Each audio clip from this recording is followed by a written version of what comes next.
Assalamualaikum warahmatullahi wabarakatuh. Alhamdulillahilladzi qad wafaqa lil ilmi khaira khalqihi wa lituqa hatta nahal qulubuhum min nahwihi famin azimi li sya'nihi lam tahwihi.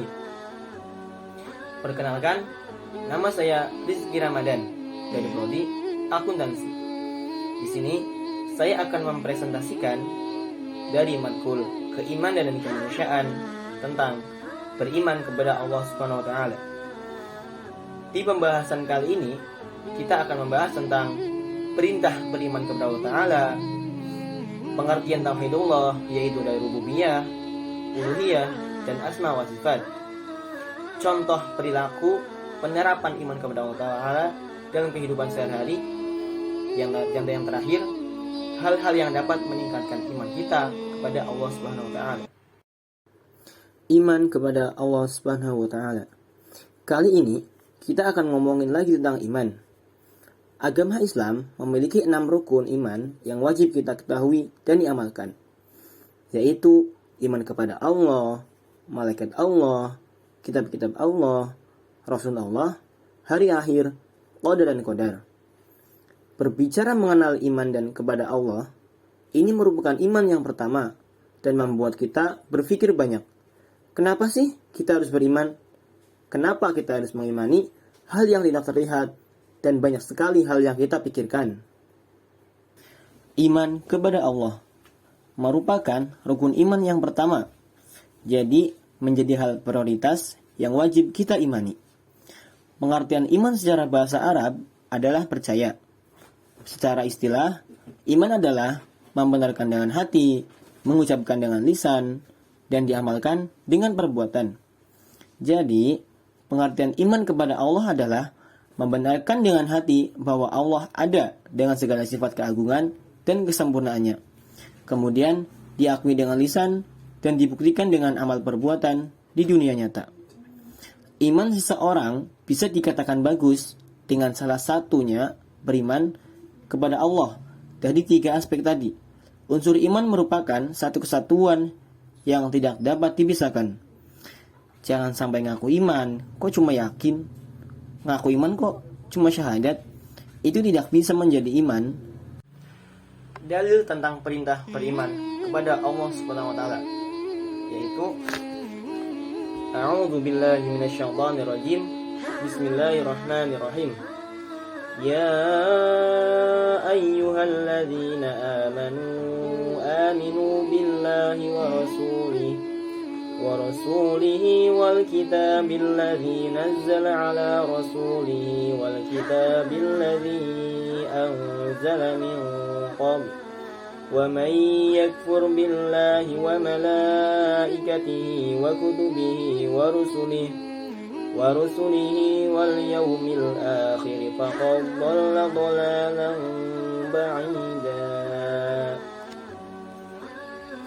Yang artinya, wahai orang-orang yang beriman, tetaplah beriman kepada Allah dan Rasulnya, yaitu Nabi Muhammad, dan kepada kitab Allah, Al-Quran, yang diturunkan kepada Rasulnya, serta kitab yang diturunkan sebelumnya. Barang siapa ingkar kepada Allah SWT, malaikat-malaikatnya, kitab-kitabnya, rasul-rasulnya, dan hari kemudian, maka sungguh orang itu telah sesat sangat jauh. Quran Surat An-Nisa ayat 123. Hal-hal yang harus diimani tersebut disebut dengan rukun iman. Rukun iman adalah percaya dan meyakini dengan sepenuh hati terhadap apa yang sudah ditentukan oleh Allah Subhanahu wa taala.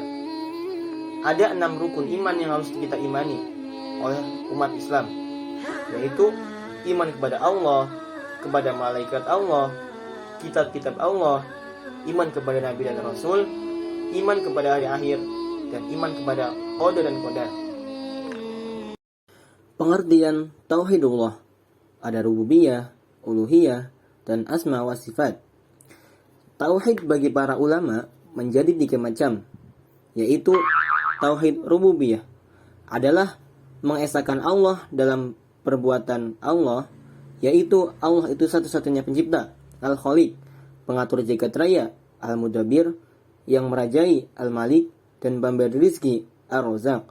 Yang kedua, tauhid uluhiyah adalah mengesahkan Allah dalam perbuatan hamba, yaitu kita selaku hamba hanya beribadah kepada Allah Subhanahu wa taala saja. Tidak boleh satupun ibadah diserahkan kepada selain Allah.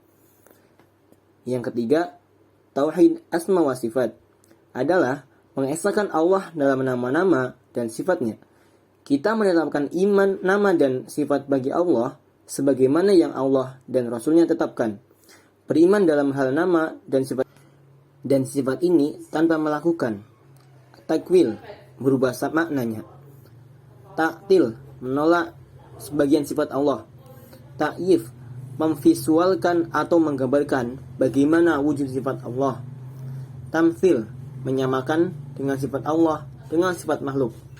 Dan tafwid, tidak mau menetapkan pengertian sifat Allah. Pengamalan iman kepada Allah Subhanahu wa taala. Ada banyak sekali contoh perilaku iman kepada Allah yang bisa kita terapkan dalam kehidupan sehari-hari.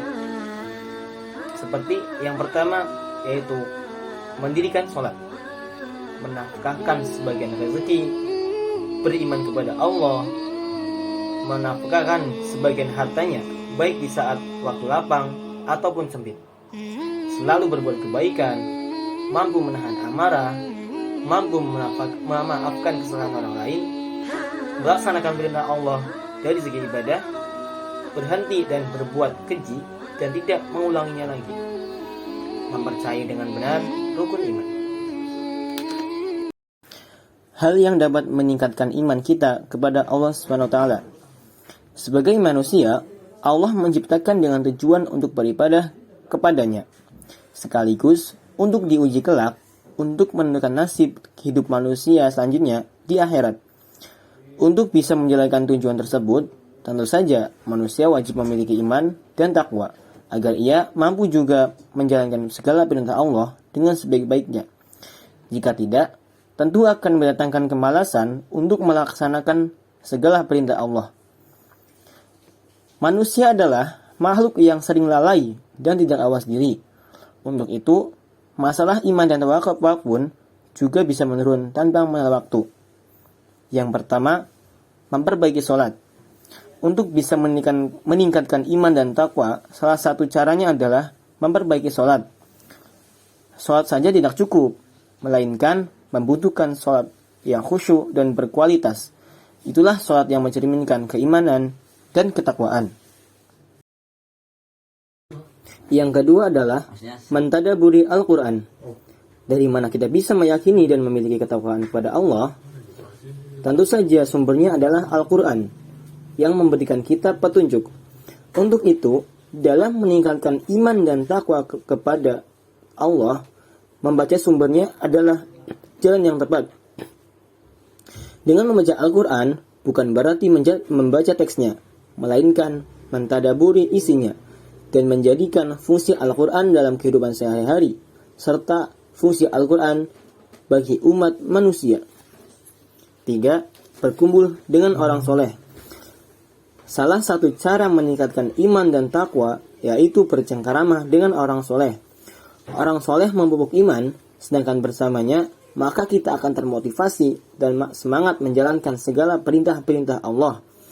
Manusia sebagai makhluk sosial membutuhkan teman dan pendampingan agar hidupnya berwarna dan terdapat dorongan yang berasal dari luar.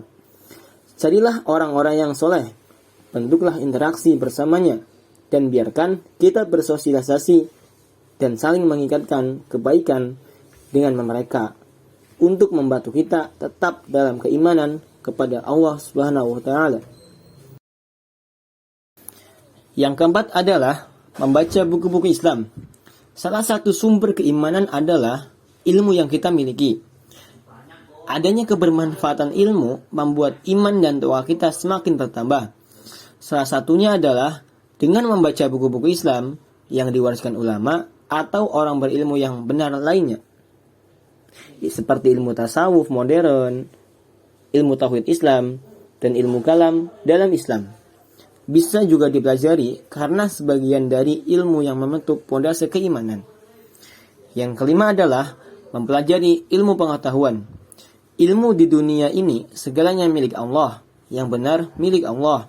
Hanya saja manusia kadang tidak menangkapnya secara seksama dalam kehidupan sehari-hari. Membaca ilmu pengetahuan dan mempelajarinya akan membuat kita semakin tunduk dan takjub, karena ilmu manusia tidak ada apa-apanya dibandingkan dengan Allah yang dimiliki. Demikian presentasi yang dapat saya sampaikan tentang materi beriman kepada Allah SWT. Kurang lebihnya mohon maaf. Fastabil khairat. Wabillahi taufiq wal hidayah. Assalamualaikum warahmatullahi wabarakatuh.